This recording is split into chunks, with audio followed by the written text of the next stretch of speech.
அனைவருக்கும் வணக்கம். நான் உங்கள் நம்புறது. எனக்கு ரொம்ப நாளாக ஒரு ஆசை. அதாவது அண்ணன் ஏவண்ணன் வந்து இப்போ நம்ம கூட இருக்காரு. அவர் கூட வந்து ஒரு வீடியோ எடுத்து பேசணும். கபடி பற்றி சம்மந்தமாக நிறையா பதிவு பண்ணிருக்கும் போது எனக்கு கபடியை வேறொரு கட்டத்துக்கு அடையாளம் காட்டிய ஒருத்தர் தான் அண்ணன் ஏவண்ணன். ஏவண்ணனை பற்றி சொல்லணும்னா சேலம் மாவட்டத்தில் அதுவும் தமிழகத்தில் தலை சிறந்த ஒரு ரைட் கவரில் வந்து அண்ணன் வந்து ஒருத்தர். அவரை பார்த்து வளர்ந்தவங்க நாங்களாம்.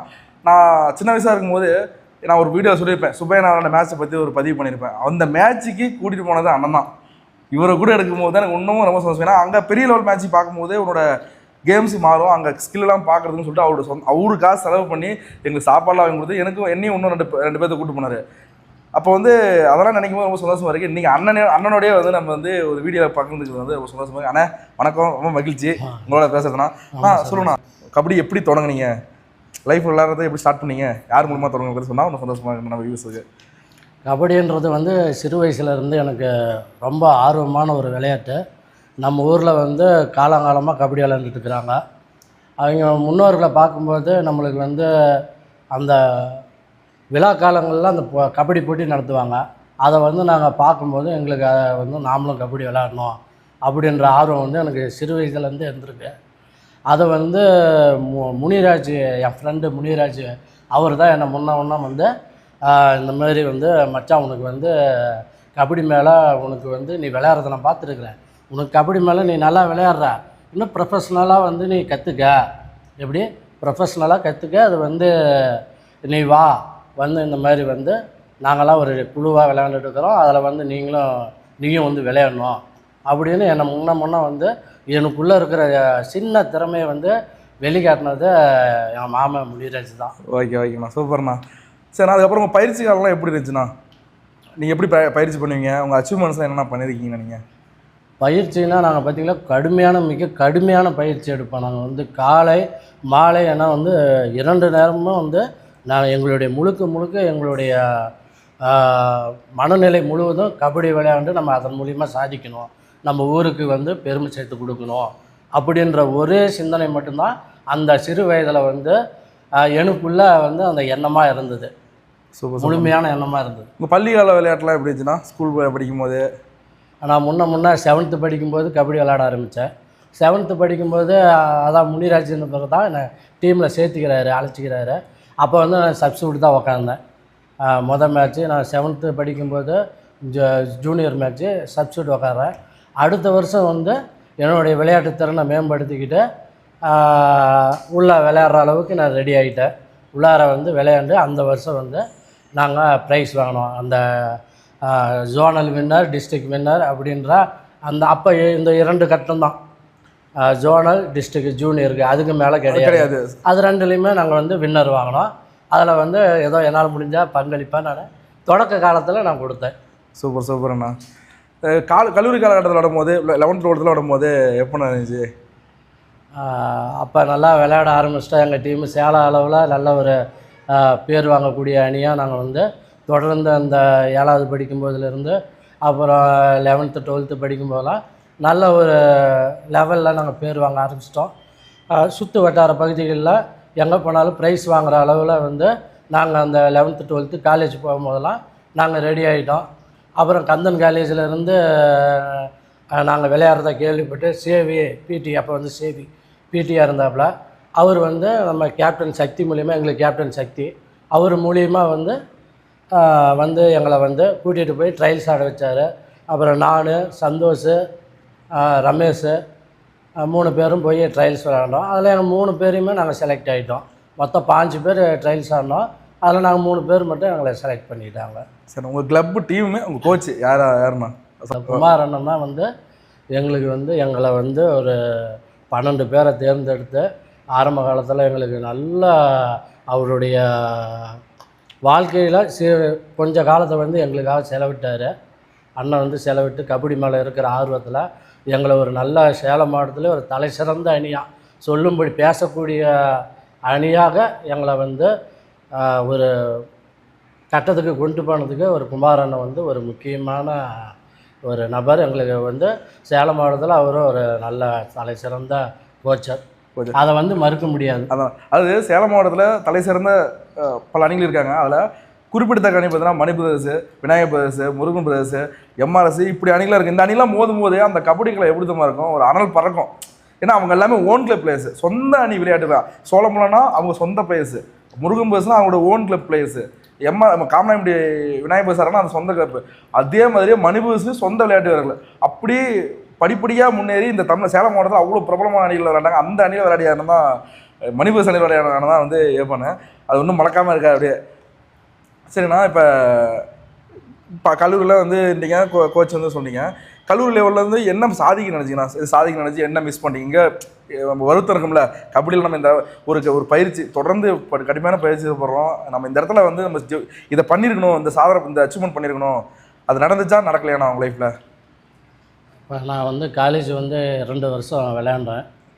அதில் முதல் வருஷம் வந்து ரன்னர் அப் வாங்கினோம், யூனிவர்சிட்டி ரன்னர் அப் வாங்கினோம். பெரிய யூனிவர்சிட்டியில் பெரியார் யூனிவர்சிட்டியில் அந்த மேட்ச் நடந்துச்சு.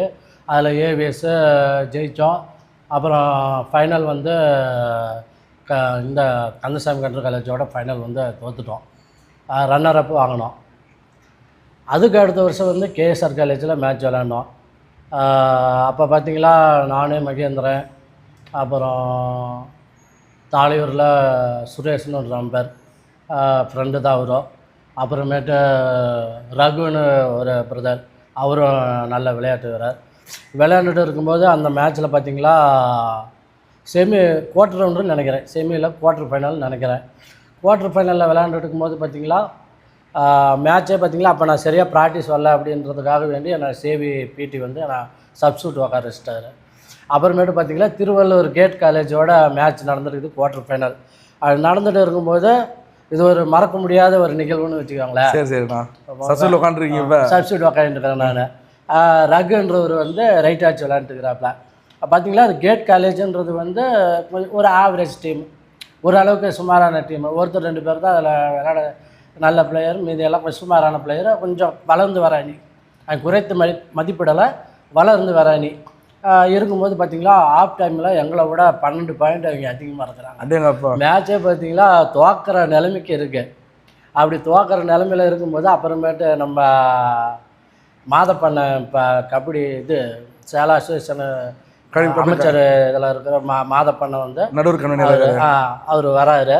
வந்தோடனே எங்கள் கோச்சை சேவியை கூப்பிட்டு, ஏன் இந்த மாதிரி யோபுவை சப்ஸ்டியூட் உட்கார வச்சுருக்கிறீங்க, அவர் நல்லா விளையாடக்கூடியவர், ஏன் இது மாதிரி பண்ணுறீங்க, மேட்ச் ஏன்னா லோக்கலில் விளையாடுறதுனால அவர் தெரியும் பரிச்சயம். உங்களோட கேம் எங்கள் கிரவுண்டில் தான் நாங்கள் ப்ராக்டிஸ் பண்ணுவோம். தாளையூர் கிரவுண்டில் தான் எங்கள் கந்தசாமி இது கந்தன் காலேஜ் போய் பயிற்சி எடுத்துக்குவாங்க. சாமி பண்ண தான் எங்கள் காலேஜுக்கு அவர் கோச்சு. எங்களுக்கு ஈவினிங் ஆனால் நாங்கள் காலேஜ் விட்டு அங்கே வரும்போது எங்களுக்கு ப்ராக்டிஸ் கொடுக்கறது சாமி பண்ணார் அவர்கள் தான் எங்கள் அன்றைக்கி பயிற்சியாளர் காலேஜ் டீமுக்கு. சரி சரி. அப்படி பயிற்சிக்கு நான் சரியாக வரல அப்படின்ற காரணத்தை அவர் மாதப்பண்ணங்கிட்ட சொல்கிறாரு. சொன்னோன்னா, இல்லைங்க நீங்கள் அதை வந்து பொருட்படுத்தாதீங்க, இப்போ நம்ம டீம் தோக்கிற மாதிரி இருக்குது அப்படின்னோன்னா அவர் பேசி என்னை பரிந்துரை செஞ்சு ஆஃப் டைமுக்கு மேலே என்னை விளையாட வைக்கிறாரு. விளையாட வச்சோன்னா அதில் வந்து கணேசன்னு ஒரு சீனியர் பிளேயரு நல்ல பிரமாதமாக ஆடிட்டு இருக்கிறாரு. அவரால் தான் 12 பாயிண்ட் அந்த டீம் எக்ஸ்ட்ரா இருந்தது காரணம். உடனே ஆஃப் டைமுக்கு மேலே என்னை இறக்கி விட்டோன்னே அவர் ரைடுக்கு வராரு.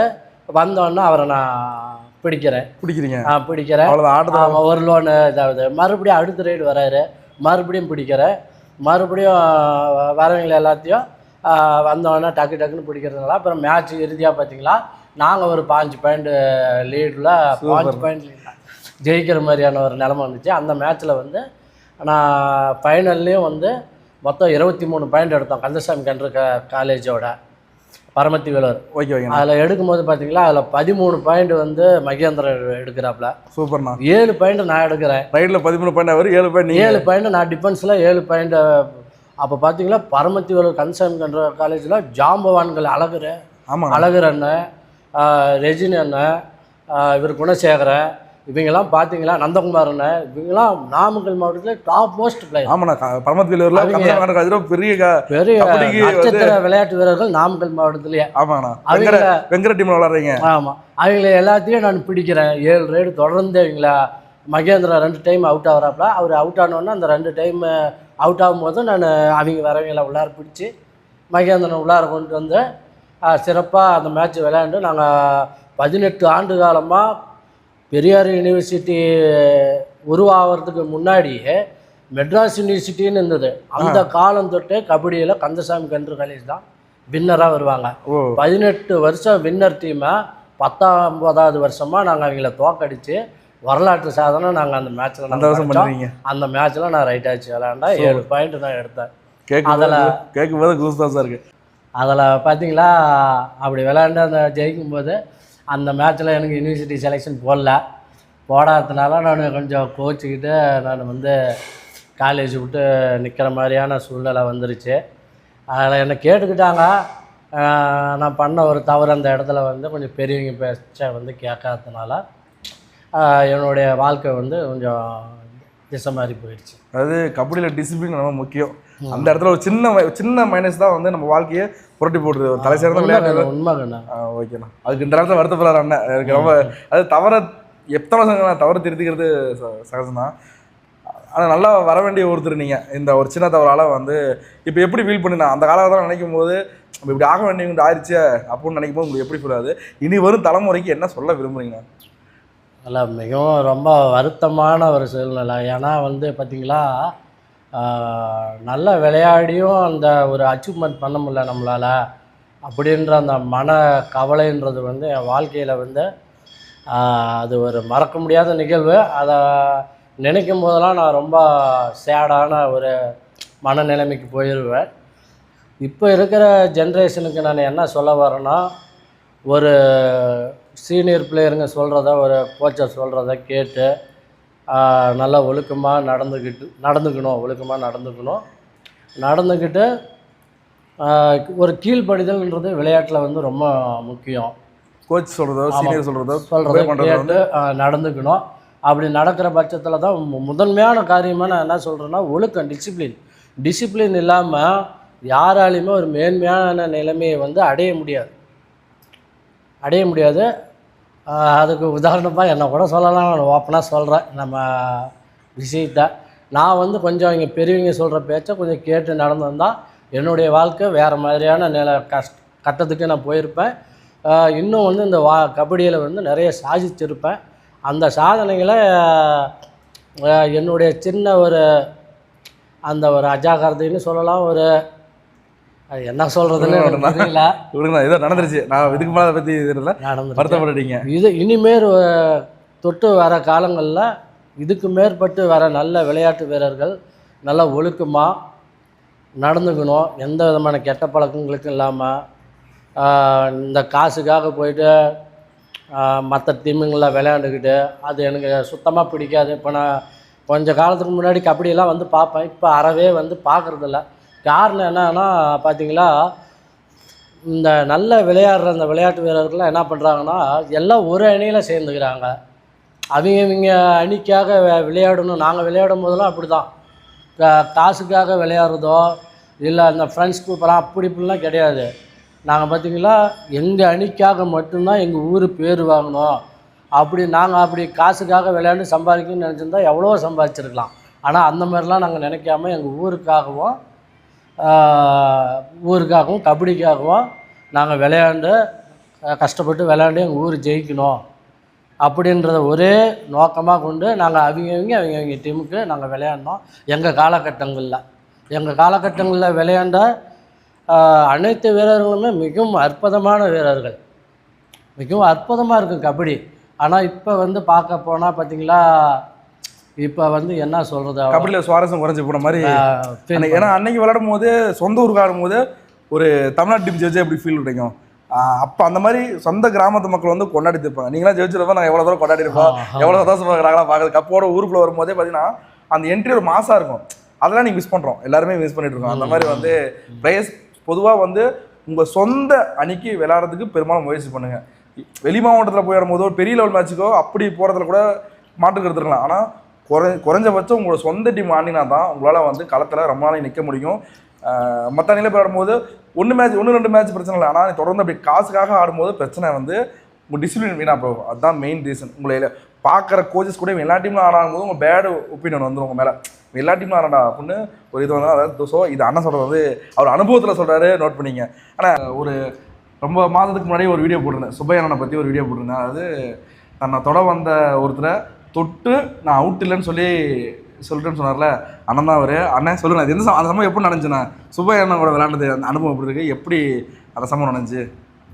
பார்த்தீங்களா, ஏவிஎஸ் காலேஜோட அந்த மேட்ச் விளாண்டோம். மேட்ச் விளாண்டுக்கும் போது நான் வந்து கந்தசாமி கன்று காலேஜ் அன்றைக்காக நான் வந்து அந்த வருடம் வந்து நான் விளையாண்டேன். விளையாடுற பட்சத்தில் ஏவிஎஸில் அவர் விளையாடுறாப்புல சுப்பையா தம்பி. இப்போ தமிழ்நாடு காவல்துறையில் இருக்கார் அவர். ஆமாம், நல்ல பிரமாதமான விளையாட்டு வீரர். அவர் சேலம் சாயில் இருக்கும்போது வந்து அவருடைய விளையாட்டுக்கள்லாம் மிகவும் பிரமாதமாக இருக்கும். தம்பி ஒரு நல்ல அற்புதமான விளையாட்டு வீரர். அவர் பார்த்திங்களா தமிழ்நாடு காவல்துறையோடு நின்றுட்டார். ஆனால் அவர் விளையாண்ட விளையாட்டுக்கு பார்த்திங்களா அந்த தமிழ்நாடு காவல்துறையை விட அவர் மேன்மையான இடத்துக்கு போயிருக்கணும். ஒரு ஐசிஎஃப் டீமு, ஒரு ரயில்வே டீமு, ஒரு போஸ்டல், இன்கம் டேக்ஸ், இந்த மாதிரி டிபார்ட்மெண்ட்டுக்கு போய் அவருடைய விளையாட்டு திறனை காண்பிச்சிருக்கணும். அதை தமிழ்நாடு காவல்துறையோடு அவர் நின்னது வந்து என்னை போன்ற ஒரு விளையாட்டு வீரர்களுக்கெல்லாம் பரிச்சயமான அந்த தம்பி வந்து இதோடு நின்றுட்டாருன்றது எனக்கு வந்து ஒரு மன வருத்தம் தான். அது பார்த்திங்களா, அந்த ஏவிஎஸ் காலேஜில் அவர் விளையாடுறாரு. நான் கந்தசாமி கன்று காலேஜில் நான் ரைட் கவர் விளையாடும் போது தம்பி வந்து என்ன பண்ணுறாருன்னா, ஒரு ரைடு வந்து அப்படி ஃப்ரண்டில் அந்த காலை வச்சு அப்படி ஒரு டச் பண்ணிடுறாரு. என்ன அந்த ஃப்ரண்ட்டில் கிக் அடிக்கிறதுல நல்லா அற்புதமாக அடிப்பார். அப்படி அடிக்கும்போது பார்த்திங்களா என் மேலே அந்த டச்சு வந்து எனக்கு பட்ட மாதிரியும் இருந்தது, படாத மாதிரியும் இருந்தது. ஆனால் நான் இறுதியாக நான் வந்து என்னோடய உணர்வு வந்து நான் அவுட்டு தான் அப்படின்றத வந்து நான் தெரிஞ்சுக்கிட்டேன். ஆனால் அவர் கிளைம் பண்ணுறாரு, அவுட்டுங்கிறத கிளைம் பண்ணுறாரு. நான் வந்து அப்போ வந்து இல்லைன்னுறேன். அது வந்து கபடி ஒரு வாழ்க்கையில் அது வந்து ஒரு கருப்பு நாளாக நான் வந்து நினைக்கிறேன். அது வந்து இன்னமும் வந்து இது கபடியில் நடக்கிறது சாதாரணம் தானா? இல்லை கண்ணு, அப்படிலாம் நான் வந்து பெரும்பாலும் நான் வந்து பாயிண்ட்டுகளை வந்து நான் அப்படியே வந்து தவறுதலாக நான் சொல்ல மாட்டேன். ஆனால் அந்த மேட்ச்சில் வந்து நான் சொல்லிட்டேன். இதை வந்து அந்த தம்பிக்கிட்ட வந்து எனக்கு இன்னமும் நான் கபடியை விட்டு இப்போ பார்த்திங்களா ஏறக்குறைய ஒரு 20 ஆண்டுகள் இருக்கும். இந்த 20 ஆண்டு காலமாக அந்த தம்பிக்கிட்ட இதை வந்து நான் சொல்லி அவர்கிட்ட வந்து மன்னிப்பு தம்பி, இது வந்து கபடி விளையாட்டு வந்து ஒவ்வொரு பாயிண்ட்டும் எடுக்கிறது வந்து மிகவும் சிரமப்பட்டு அவங்களுடைய மிகவும் சிரமமான விளையாட்டு. இது வந்து பாடி கான்டாக்ட், இதில் வந்து உயிருக்கு நீங்கள் என்ன வேணாலும் ஏற்படலாம். அந்த விளையாட்டில் நிறைய பேர் உயிரை விட்டுருக்குறாங்க. கை கால் பல் இதெல்லாம் இந்த மாதிரி பல்லுகள் எல்லாம் உடஞ்சிருக்கு. இந்த மாதிரி விளையாட்டில் அவர் கடினப்பட்டு எடுத்த அந்த ஒரு பாயிண்ட்டை வந்து நம்ம ஏமாற்றிட்டுமே அப்படின்ற அந்த உணர்வு வந்து எனக்குள்ளே இருக்குது. இதை நான் சொல்கிறதுல வந்து எனக்கு எந்த விதமான வந்து ஒரு இது இல்லை. அவர்கிட்ட நான் இந்த தருணத்தில் வந்து இந்த பேட்டியின் மூலயமா தம்பி என்னை வந்து பார்த்தீங்களா கூட இந்த காணொலியை பார்த்தீங்களா கூட என்னை வந்து மன்னிச்சிடுங்க. ஐயோ, ஒரு தவறு தான் என் மேலேன்னா நான் அதை ஒத்துக்கிறேன் தம்பி. சரி, ரொம்ப மகிழ்ச்சி. அதாவது கபடியோட அறத்தை பாருங்கள். இத்தனை ஆண்டுகள் 20 ஆண்டுகள் கழித்து ஒருத்தர் வந்து தான் எடுத்த புள்ளியை தவறுதலாக அவருக்கே அந்த சூழ்நிலை வந்து அந்த டைமில் வந்து நமக்கு புரிஞ்சிருக்க முடியாது. ஆனால் அந்த இதை உணர்ந்து இப்போ சாரி கேட்குறது வந்து கபடியில் மட்டும்தாங்க சாத்தியம். அது அண்ணன் வந்து செஞ்சுருக்காரு. சுபேண்ணா, இந்த வீடியோ பார்த்தீங்கன்னா கண்டிப்பாக வந்து நீங்கள் கமெண்ட் பண்ணுங்கள். அண்ணன் வந்து உங்களோட சாரி கேட்டிருக்காரு. நான் ரொம்ப நாளாக முயற்சி பண்ண ஒரு காணொலி இந்த காணொலி. நான் ரொம்ப நன்றிண்ணா. கபடியோட அறத்தை மீண்டும் மீண்டும் நிரூபிச்சிருக்கீங்க. தேங்க்யூண்ணா. ஓகே, நன்றி, வணக்கம். நான் உங்களை பற்றி சந்தன காற்று ஜன்னலை பேசிட்டோம், சரித்த நாளை உங்களே பேசிட்டோம். டாடா பசியும். கடைசியாக என்ன சொல்லணும், என்ன சொல்லுவீங்க? நம்ம என்ன பண்ணணும்னு நினைக்கிறீங்க இதுக்கு மேலே? இப்போ பார்த்தீங்களா, இப்போ வர தலைமுறைகளுக்கு நான் என்ன சொல்ல வரேன்னா, ஒழுக்கன்றது இந்த விளையாட்டில் வந்து ரொம்ப முக்கியம். அதனால் நான் என்ன சொல்ல வரேன்னா, அவங்க முடிஞ்ச அளவுக்கு அவங்க சொந்த கிளப்புக்கு விளையாடுறதுக்கு பாருங்கள். சொந்த மண்ணுக்கு பெருமை தேடி கொடுங்க. அது மட்டும்தான் நிலைக்கும். மற்றபடி நீங்கள் இந்த காசுக்காக கபடி விளையாண்டுட்டு அது வந்து என்ன அப்படி சொல்கிறேன்னு நினச்சிக்காதீங்க. எனக்கு சொல்லக்கூடிய வந்து இது இருக்குது. ஏன்னா நானும் வந்து இந்த கபடி காலத்தில் வந்து விளையாண்டு கஷ்டப்பட்டு விளையாண்டுருக்கிறேன். அதை வந்து எங்கள் பிளேயருங்க வந்து பசங்கிட்ட நான் சொல்லுவேன். அவங்களும் வந்து சரிங்கண்ணா, நான் முடிந்த அளவுக்கு எங்கள் கிளப்புக்கே விளையாடுறோம் அப்படின்ற அந்த வாக்குறுதி வந்து பசங்க கொடுத்துருக்குறானுங்க. இனிமேற்கொண்டு வர காலங்களில் கபடி பிளேயர்களுக்கு என்ன சொல்ல வரேன்னா, எந்த மது பழக்கத்துக்கு கெட்ட பழக்கத்துக்கு ஆளாகாதீங்க. நல்ல விளையாடி நல்ல மேற்கொண்டு அடுத்த கட்டம் நம்ம இந்த விளையாட்டின் மூலிமா நம்ம சாதிக்க வேண்டியது என்ன, அதை வந்து மனதில் நிறுத்தி நம்ம செயல்படணும். அப்படி செயல்பட்டால் மட்டும்தான் இன்றைக்கு வந்து நம்ம தமிழ்நாடு அணியும் சேலம் மாவட்டம் அணியும் தமிழ்நாடு அணியும் நல்ல சிறப்பான ஒரு அணியை சாதிக்க முடியும், இந்திய அளவில் சாதிக்க முடியும். அதுக்கு மிக முக்கியமான காரணமாக நான் என்ன கருதுறேன்னா, ஒழுக்கம் என்பது இந்த விளையாட்டில் ரொம்ப முக்கியம். அந்த ஒழுக்கம் இருந்தால் மட்டும்தான் நம்ம அடுத்த கட்ட கபடியை வளர்க்க முடியும், அடுத்த கட்ட நோக்கி நம்ம செல்ல முடியுன்றதை நான் வந்து சொல்லிக்கிறேன். ஓகேண்ணா, ரொம்ப நன்றி. இவ்வளோ நேரம் வந்து நம்ம கூட அண்ணா வந்து அவ்வளோ டைம்லாம் ஸ்பெண்ட் பண்ணி நம்ம கூட வந்து பேட்டி கொடுத்துருக்காரு. அவர் சொன்ன அட்வைஸ்லாம் நோட் பண்ணிங்க. அண்ணன் விளையாடுறதா நிறையா பார்த்துருக்கேன். அப்படியே கண்குள்ள காய்ச்சி அந்த கட்டிங் பண்ணுற ரைட் கவரில் நின்றுட்டு ஒரு பிளேயரு போனஸ் போகணும் அப்படின்னா பல முறை யோசிக்கணும். ஒரு ரைடர் வந்து போனஸ் தாண்டது தான் ஒரு ஒரு கெத்து. ஆனால் இவர்கிட்ட அவ்வளோ சீக்கிரம் வந்து போனஸ் போட்ட முடியாது. ஒவ்வொரு பிளேயர்ஸும் பயந்து போகிற மாதிரியாக தான் இருக்கும். அந்தளவுக்கு ரொம்ப நுணுக்கமாகவும் ரொம்ப பொறுமையாகவும் வரக்கூடிய அண்ணன் இன்றைக்கி உங்களுக்கு அட்வைஸ் வந்து பண்ணியிருக்காரு. ரொம்ப மகிழ்ச்சி இருக்கு. ஆனால் ரொம்ப நன்றிண்ணே, நான் எங்களுக்கு இவ்வளோ தூரம் சப்போர்ட் பண்ணதுக்கு. Thank you so much. அது இன்னொன்று சொன்னால், நான் வந்து ஆக்சுவலாக டிஃபெண்டர் ரைட் கார்னரில் நிற்கிறவங்க. எனக்கு வந்து உங்களுக்கு ரைடு பண்ண முடியும்னு சொல்லிட்டு எனக்கு வந்து அவர் அண்ணன் வேறு டீமாக இருந்தாலும் எனக்கு வந்து பர்சனலாக வந்து ட்ரெயின் பண்ணுவார். இப்படி ஸ்கில் பண்ணு, இந்த மாதிரிலாம் அட்டெம்ப்ட் சேஞ்சஸ் பண்ணு சொல்லிட்டு என்ன ஆல்ரவுண்டராக மாற்றுறது அண்ணன் வந்து மிக முக்கிய பங்கு. என்ன ஒவ்வொரு கட்டத்தில் ஒவ்வொருத்தர் வந்து சொல்லி ட்யூன் பண்ணியிருக்காங்க. ஏன்னா பயிற்சியாளர் இல்லாமல், ஏதாவது சிற்பி இல்லாமல் எந்த சிலையும் உருவாகாதில்ல. அந்த மாதிரி எனக்கு வந்து சிற்பியாக இருந்தவர் அண்ணன் தான். அது அவரே இன்றைக்கி வந்து பேட்டி இருக்கிறது ரொம்ப சந்தோஷம் இருக்குது. நன்றி. நல்லா இன்னும் ஒரு விஷயத்த சொல்லிக்கலாம். தம்பி நல்ல அற்புதமான விளையாட்டு வீரர். அவருக்கு சரியான ஒரு டீம் அமையாததுனால நான் வந்து சொல்லுவேன், தம்பி வந்து பெரியார் கபடி கிளப்பில் விளையாண்டாப்புல, நான் வந்து நம்ம அன்னைக்கு வந்திருக்கேன்னு அப்படின்ட்டு தம்பி வந்து 2-3 டைம் வந்து நான் கூப்பிட்ருக்கிறேன். அப்போ தம்பி என்ன சொல்லுவார்னா, நான் இல்லைண்ணா என்னை நம்பி ஒரு 10 பேர் இருக்கிறாங்க, அந்த டீமை நான் வழி நடத்தணும் அப்படின்ட்டு நல்ல விளையாடக்கூடிய நல்ல அற்புதமான பிளேயரு. தனி ஒரு ஆளாக இருந்து டீமை வழி நடத்துவார், நல்லா போராடுவார் களத்தில், கபடி களத்தில் நல்லா தனி ஒரு ஆளாக இருந்து போராடுவார். அவர் போராடி அந்த அணியை ஒரு அளவுக்கு வந்து சேலம் மாவட்டத்தில் தெரிஞ்சக்கூடிய அளவுக்கு அந்த பெரியார் கபடி கிளப்பை வழிநடத்தினது தம்பி பருதின்றதை நான் இந்த பேட்டியின் மூலம் தெரிவிச்சுக்கிறேன். ரொம்ப நன்றிண்ணா, ரொம்ப நன்றிண்ணா. தேங்க்யூண்ணா. தேங்க்யூ. பேட்டி கொடுத்த ரொம்ப சந்தோஷமாக இருக்குது. சீனியர் விளையாட்டு வீரர் இவரை போன்றவர்களை தொடர்ந்து பேட்டி எடுக்கிறதுக்கு நான் காத்துட்ருக்கேன். ஏன்னா அதாவது வெற்றி பெற்றவங்களை பல பேர் வந்து எல்லாம் கவர் பண்ணுவாங்க. ஆனால் கபடியில் சாதிக்கணும் வெறியோடு இருந்தீங்க இப்போ எப்படி இருக்காங்கன்றதை காட்டணுக்காக தான் நான் அந்த காணொலியை பதிவு பண்ணுறேன். ரொம்ப மகிழ்ச்சி. சந்தன காற்று ஜன்னலை பேசிட்டோம், சரித்த நாளை உங்களுக்கு பேசிட்டோம். டாடா பசியும் மீண்டும் இன்னொரு காணொலி இன்னொரு விளையாட்டு வீரர் சந்திக்கும் முறை விடைபெறுகிறேன். நன்றி, வணக்கம்.